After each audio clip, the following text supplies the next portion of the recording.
NEET 2025 के examination ने students को काफ़ी डिसअपॉइंट किया था पेपर के टफ होने की वजह से और अनरियलिस्टिक होने की वजह से।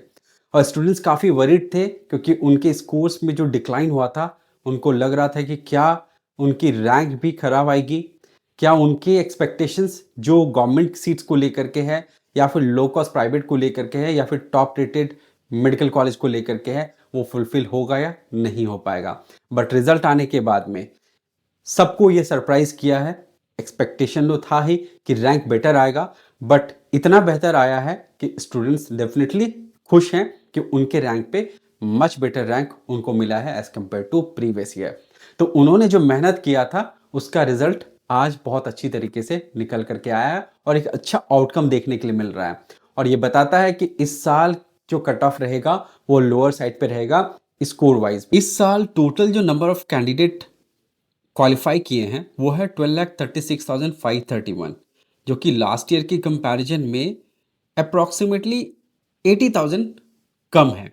तो नंबर ऑफ स्टूडेंट भी इस बार कम रजिस्टर्ड हुए थे, तो उसके हिसाब से अपीयर कैंडिडेट भी कम थे, तो क्वालिफाइड कैंडिडेट भी कंपैरेटिवली कम है। तो ओवरऑल ये इम्पैक्ट करेगा आपके 2025 के कट ऑफ पे। यहाँ पे अगर आप देखें स्टैटिस्टिक्स की बात करें, 686 मार्क्स पे रैंक 1 आया है और यहां से 550 मार्क्स का अगर हम स्कोर रेंज लेते हैं और यहाँ पे टोटल नंबर ऑफ जो स्टूडेंट्स क्वालिफाई किए हैं वो नियरली 14 से 15,000 ही है।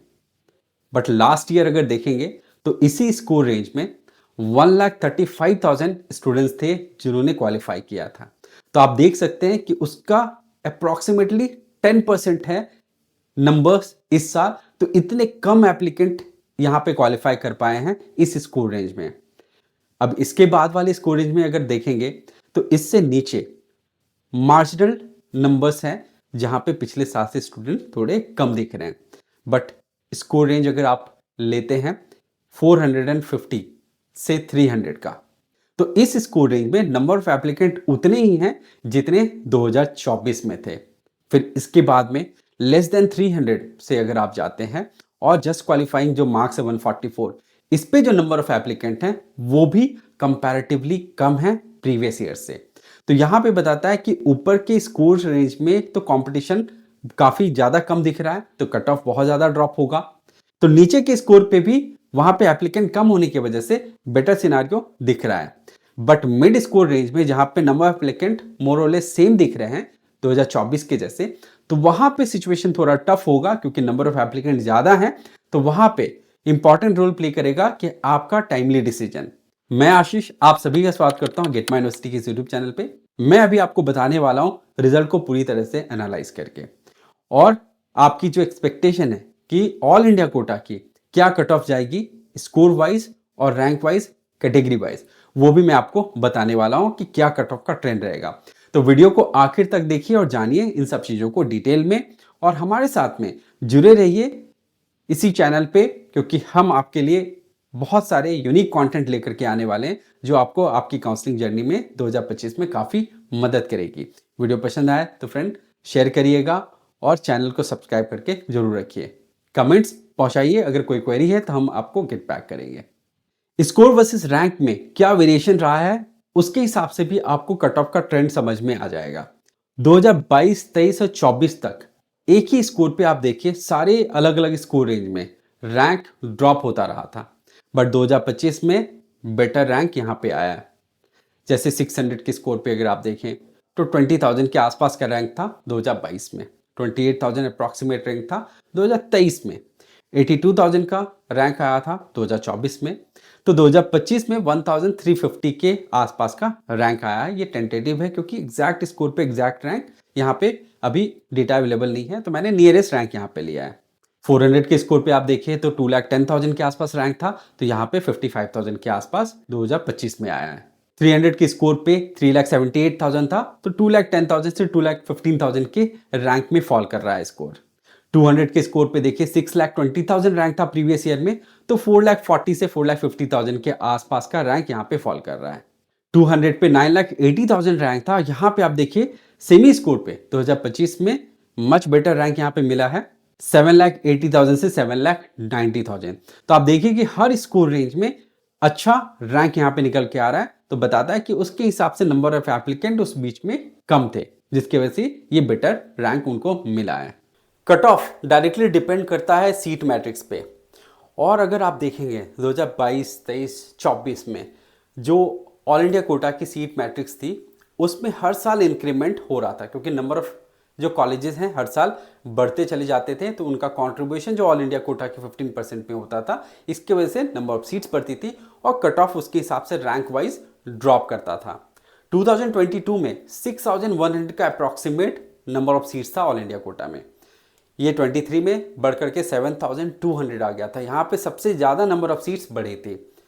2024 में मार्जिनल डिफरेंस आया था, यहाँ पे 7526 सीट्स बढ़ करके आई थी, तो बहुत मिनिमल यहाँ पे नंबर ऑफ इंक्रीमेंट हुआ था सीट्स का। बट 2025 में जिस हिसाब से अपडेट है, नंबर ऑफ सीट्स भी ठीक ठाक बढ़ने वाली हैं।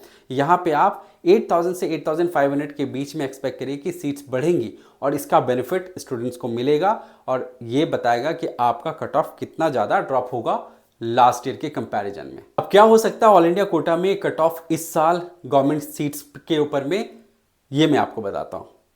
यहाँ पे मैंने कट ऑफ का वेरिएशन शो किया है पिछले 3 साल का, और हर कैटेगरी में आप यहाँ पे देखिए कि 22, 23 एंड 24 में कट ऑफ ड्रॉप करता गया है रैंक वाइज। बट अगर इसके अगेंस्ट में स्कोर देखेंगे तो वो वेरी करता रहा है, कई बार ये अप गया तो ये डाउन भी हुआ। तो स्कोर वर्सेस रैंक में वेरिएशंस की वजह से कन्फ्यूजन्स होता है, बट अगर आप रैंक के बेसिस पे कट ऑफ को एनालाइज करेंगे तो ऑलवेज ये आपको दिखेगा कि ये ड्रॉप कर रहा है। क्यों करता है ये? क्योंकि यहाँ पे डिफरेंस आता है नंबर ऑफ एप्लीकेंट का, फिर कितनी सीट्स बढ़ रही हैं ये यहाँ पे मैटर करता है, प्रेफरेंसेस स्टूडेंट्स की कहाँ पे है, स्टेट कोटा के थ्रू ज़्यादा प्रेफर कर रहे हैं या ऑल इंडिया कोटा के थ्रू जाना चाह रहे हैं, तो बहुत कुछ यहाँ पे फैक्टर होता है। तो यहाँ पे देखिए कि 2022 से 24 तक जनरल कैटेगरी हो या फिर कोई भी कैटेगरी में रैंक ड्रॉप होता रहा। तो 2025 में आप इसी अकॉर्डिंग नंबर ऑफ सीट्स भी चूँकि बढ़ेगी, और यहाँ पे आप एक्सपेक्ट करिए जनरल कैटेगरी में 29,000 से 30,000 के बीच में आपका कट ऑफ रैंक फॉल करेगा, और ओबीसी कैटेगरी में भी 29,000 से 30,000 के आसपास में फॉल करेगा। ईडब्ल्यूएस में 30,000 से 32,000 के बीच में फॉल कर सकता है। एससी कैटेगरी में 1,42,000 से 1,50,000 के आसपास फॉल कर सकता है। एसटी कैटेगरी में 1,75,000 से 1,79,000 के बीच में फॉल कर सकता है कट ऑफ रैंक। अब स्कोर कितना हो सकता है ऑल इंडिया कोटा की सीट्स के लिए, वो भी मैं आपको बताता हूँ। यहाँ पे आप देखिए कि 2023 से 24 में भी अगर देखा जाए तो स्कोर 611 से 652 चला गया था जनरल कैटेगरी की सीट्स के लिए। बट अगर रैंक देखेंगे तो वो 22,663 से ड्रॉप करके 25,220 पे आ गया था। तो रैंक वाइज तो ड्रॉप हुआ था, बट स्कोर वाइज ही काफ़ी ऊपर चला गया था। तो ये कन्फ्यूजन देता है हर स्टूडेंट और पेरेंट को। इस साल जनरल कैटेगरी की जो स्कोर एक्सपेक्टेड है वो 525 से 530 है, ओबीसी के लिए भी इतना ही है, 525 से 530। ईडब्ल्यूएस 520 से 525 एक्सपेक्ट कर सकते हैं। एससी कैटेगरी में 433 से 435 या 440 तक जा सकता है, और एसटी कैटेगरी में 415 से 420 या 425 तक का स्कोर रह सकता है। तो ये था हमारा ऑल इंडिया कोटा की कट ऑफ के ऊपर में एनालिसिस। जुड़े रहिए हमारे साथ में, क्योंकि अब हम आपको आने वाले वीडियोस में बताएंगे कि डीम्ड यूनिवर्सिटी की क्या कट ऑफ रहने वाली है, लो कॉस्ट में केरल और कर्नाटक में क्या कट ऑफ रहेगी, यूपी में क्या एक्सपेक्ट आप कर सकते हैं, छत्तीसगढ़ में क्या एक्सपेक्ट कर सकते हैं। ये सारी वीडियोस आपको पूरी एनालिसिस के साथ में हमारे चैनल पे मिलेगी। तो जो लोग नए हैं चैनल को सब्सक्राइब करके रखिए, और अगर वीडियो पसंद आया तो फ्रेंड्स लाइक करिएगा, शेयर भी करिएगा और अपने कमेंट हमारे पास पहुंचाइए ताकि हम आपको गेट बैक करें। Thank you and wish you all the best. अपना ख्याल रखिए।